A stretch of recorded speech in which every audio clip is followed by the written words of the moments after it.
Les juges allemands, que dis-je? La Cour constitutionnelle allemande a rendu hier un verdict qui était très attendu par les marchés, par les économistes, sur les rachats d'actifs de la Banque centrale européenne. Et donc, vous allez voir, hein, les retombées économiques, politiques et juridiques s'annoncent vraiment profondes et gigantesques. Bonjour Raphaël. Bonjour. Raphaël Legendre, journaliste à l'Opinion. Alors, ça peut être facile de rendre simple un dossier qui est quand même assez complexe. C'est un peu trapu.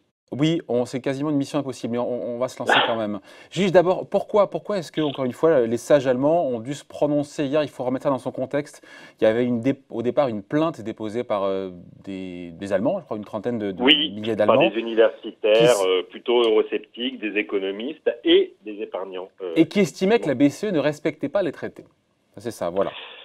Absolument. Et donc le verdict d'hier, qu'est-ce qu'on dit sur ce verdict d'hier? Parce qu'il n'est pas super rassurant. Parce que d'un côté, ce qui est jugé aujourd'hui, ce n'est pas le programme actuel de lutte contre les effets de la pandémie, le fameux nouveau programme de rachat d'actifs à 1000 milliards. Non. Il faut revenir en arrière à l'époque de Mario Draghi, avec on est en 2015, il y a ce méga plan, encore une fois, ce méga QE de rachat d'actifs pour 2000 milliards d'euros.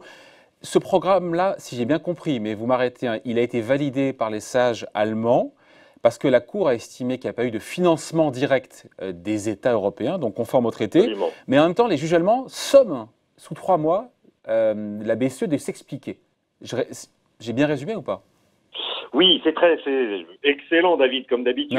Alors, ce qu'on peut expliquer, c'est qu'effectivement, depuis l'arrivée de Mario Draghi à la tête de la BCE en 2012, la BCE a quand même repoussé très loin les limites du modèle original, si vous voulez, du mode d'emploi original de la BCE, qui avait été construit sur le modèle de la Bundesbank, hein, et dont l'objectif principal est la stabilité des prix. Or, les différents quantitative easing et les programmes de rachat de dette publique, alors jamais directement bien sûr, mais sur le marché secondaire et parfois très rapidement après que les États aient émis leurs dettes, ont toujours été un peu contre la culture allemande, hein, et un peu borderline.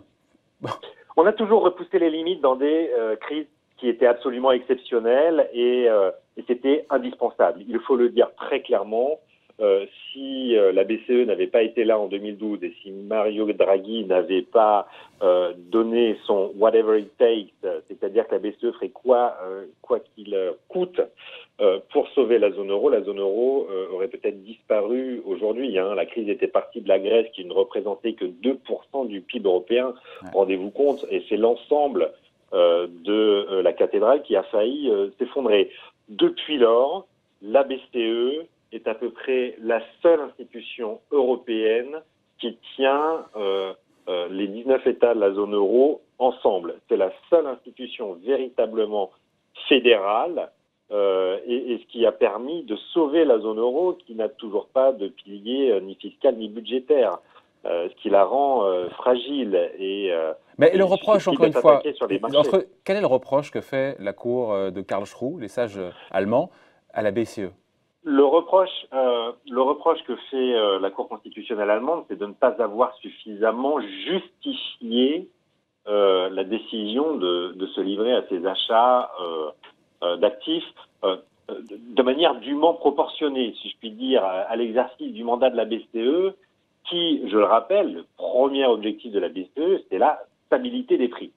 Voilà. Bon, en même temps, on peut dire qu'il n'y a pas vraiment d'inflation depuis 10 ans dans la zone euro. Mais Karlsruhe estime que la BCE et la Bundesbank n'ont pas assez justifié. Tout ça vient. Il faut comprendre une chose, c'est qu'il y a un débat en Allemagne qu'on ne connaît absolument pas en France, mais il y a un débat très fort depuis plusieurs mois, plusieurs années en Allemagne sur la politique menée par la BCE, qui est au désavantage des épargnants. Bien sûr, il faut se souvenir que l'Allemagne est un pays vieillissant, où on a du coup énormément d'épargne, et la politique de taux zéro menée par la BCE est une politique très critiquée outre-Rhin, puisqu'elle pénalise les épargnants, et tout ce qui est rachat de dette publique est également caution à débat en Allemagne, où on est plutôt sur la politique de la culture du Schwarznull, c'est-à-dire dégager des excédents budgétaires, et on craint toujours et depuis longtemps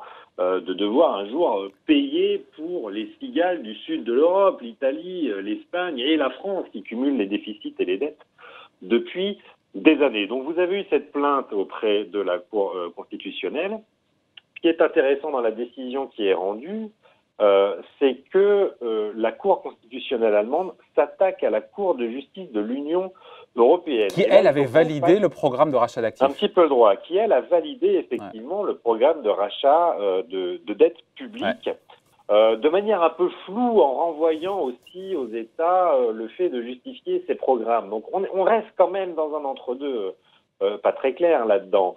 Mais la Cour de justice européenne avait quand même validé de manière globale, avait dit non, il n'y a pas de problème avec, de manière capée, mais en quoi c'est une, Raphaël, en quoi c'est une bombe à retardement juridique, politique et économique? Parce qu'on a eu un conseil exceptionnel des gouverneurs de la Banque de France, de la Banque centrale hier soir, qui a dit en gros qu'il a été droit dans ses bottes. Pas de problème, ne vous inquiétez pas, on va continuer. Bon, c'est une première réponse un peu rapide. Tout le monde n'est pas d'accord au sein de la BCE en réalité à la réponse à apporter. Il y a beaucoup d'Allemands. La Banque centrale européenne, elle est à Francfort, elle est en Allemagne. Il y a beaucoup d'Allemands au sein de la Banque centrale européenne. Et il va y avoir des négociations éminemment politiques en réalité pour répondre à Karlsruhe. La bombe, elle est très politique et juridique en réalité. La hiérarchie du droit fait que la Cour de justice de l'Union européenne s'impose à toutes les juridictions des États membres. Il ne devrait pas y avoir de discussion sur ce point. Or, ce qu'a dit la Cour constitutionnelle allemande hier, c'est « je ne suis pas d'accord avec ce que dit l'Europe. Je ne suis pas d'accord et je demande des explications. Et si on ne me les donne pas sous 3 mois, la Bundesbank devra sortir de ce programme de rachat public et devra céder les obligations souveraines qu'elle a déjà en portefeuille. Et là, on se dit qu'effectivement, c'est lourd de conséquences. On parle de 534 milliards d'euros sur les 2700 milliards au total. C'est 534 milliards d'euros, ce n'est pas rien et ça pourrait avoir de lourdes conséquences. Alors vous avez deux analyses de la situation. Vous avez d'un côté les optimistes qui disent, écoutez, d'abord, la Cour constitutionnelle allemande a validé la majorité des programmes. C'est un oui mais, si vous voulez, qu'a apporté Karlsruhe, c'est-à-dire oui au programme de rachat, mais il va falloir nous donner des clarifications. Et ces clarifications, la Banque centrale européenne a des armadas de juristes qui seront tout à fait capables de les justifier. Et tout va rentrer dans l'ordre. Crise séculaire. Et finalement, les choses devraient se passer. Et puis, vous en avez d'autres qui soulignent quand même un véritable risque de fragmentation juridique. Encore une fois, cette attaque d'une Cour constitutionnelle nationale vers la Cour suprême européenne, si on pourrait dire la Cour de justice de l'Union européenne, qui pourrait poser un précédent très dangereux pour la suite. C'est toujours le risque de fragmentation de cette zone euro qui est souligné dans tous ces échanges. Mais au final, c'est une question politique, plus qu'économique ou juridique, qui est posée.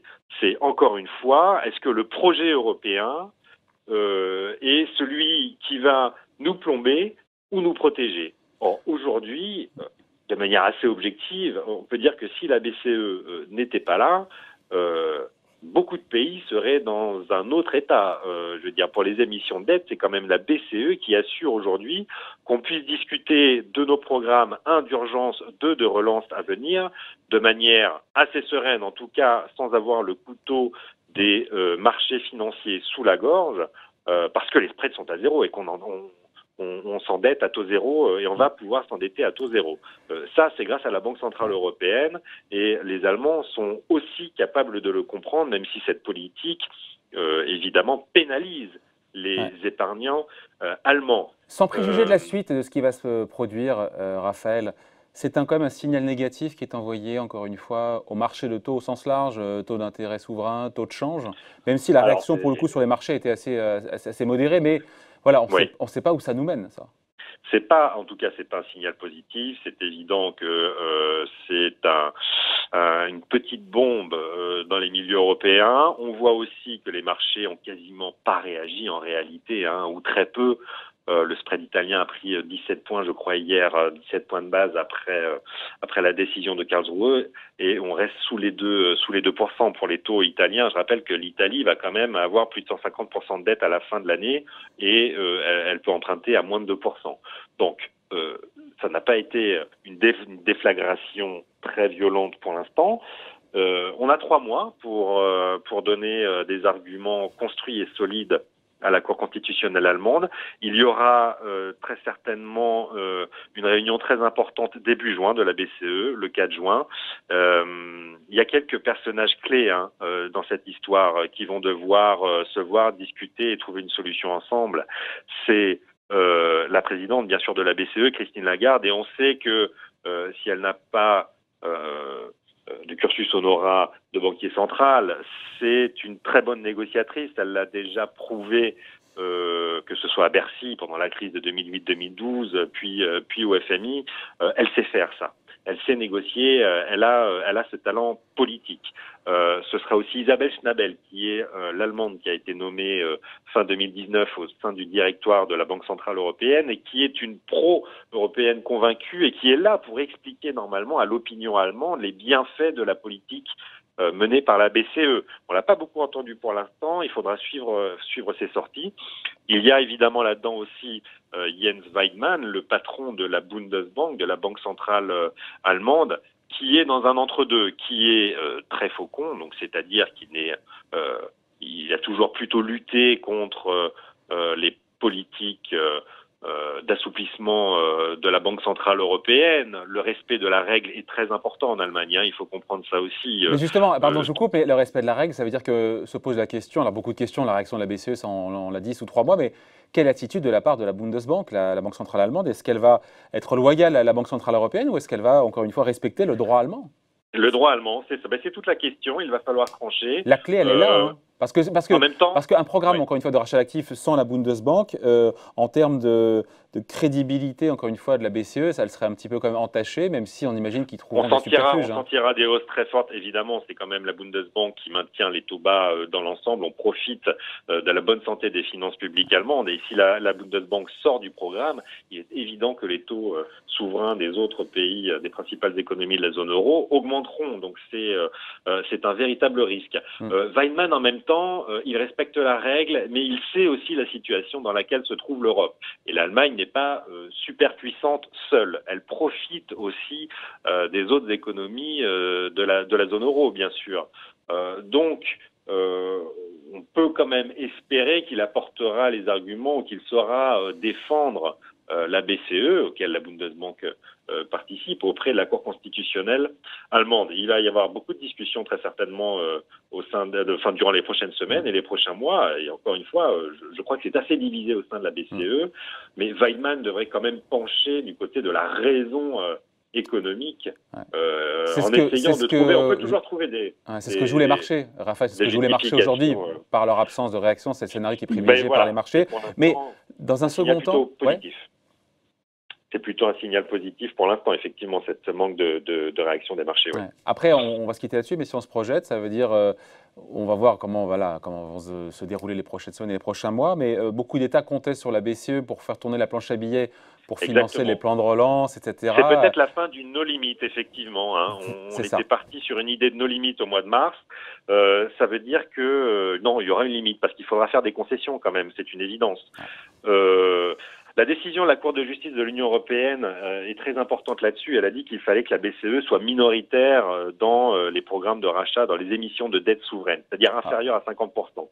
Bon, on va s'en le approcher, programme public de rachat était limité à 33%, et donc ça veut dire que si on respecte cette règle de moins de 50%, le PEP, le dernier programme d'émission de la Banque centrale européenne, qui avait balayé toutes ces règles et de répartition du capital des pays au sein du capital de la BCE et de plafond de 33% du rachat des dettes, tout ça avait volé en éclats. Ça voudrait dire qu'on va peut-être mettre une limite à ce programme quand même.